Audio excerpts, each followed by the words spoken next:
ഇന്ന് നല്ല മഴയുണ്ടായിരുന്നു കേട്ടോ. മഴ തുറന്നപ്പോൾ ഒന്ന് റേഷൻ കടയിൽ പോയതാ.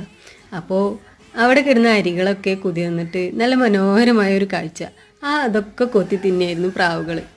നമ്മളെ കണ്ടതോടുകൂടി ഒക്കെ പറന്നുപോയി. എന്തായാലും വരുന്ന വഴിക്ക് കുഞ്ഞു മഞ്ഞ പൂക്കളായിട്ട് നിൽക്കുന്ന കുറച്ച് ചെടികളെ കിട്ടി. റോഡരികിൽ ഇങ്ങനെ നിൽക്കുന്നുണ്ടപ്പോൾ ഒരു സമാധാനമില്ല. അപ്പോൾ അതിനെ പെറുക്കി കൊടുന്നു.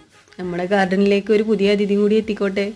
അപ്പോൾ അതിൻ്റെ തൊട്ടടുത്ത് തന്നെ ആയിട്ട് വെള്ള പൂക്കളുണ്ട്, അതിൻ്റെ പുറത്തായിട്ട് ചുവന്ന പൂക്കളും. അപ്പോൾ ചുവപ്പ്, വെള്ള, മഞ്ഞ മിക്സ് ആയിട്ട് എല്ലാ കളേഴ്സും നമ്മൾ ഗാർഡനിലേക്ക് എത്തട്ടെ അല്ലേ. അപ്പോൾ തൈകളെല്ലാം കുഴിച്ചിടൽ പരിപാടി അങ്ങനെ അവസാനിച്ചു. വരുന്ന വഴിക്ക് കണ്ടതാണ് ആ കുഞ്ഞു ചെടി, നല്ല ഭംഗിയുണ്ടല്ലേ. പിന്നെ നമ്മുടെ ഗാർഡനിൽ ഒരു മജന്ത പൂക്കളുള്ള വള്ളിച്ചെടി പടർത്താനൊരാഗ്രഹം. അപ്പോൾ അതിൻ്റെ കമ്പുകളൊക്കെ ഒരു വീട്ടിൽ നിന്ന് മേടിച്ചു കൊടുക്കുന്നതാണ്. അപ്പോൾ അതൊക്കെ കഷ്ണം മുറിച്ചിട്ട് അതൊക്കെ കുഴിച്ചിട്ടിട്ടുണ്ട്.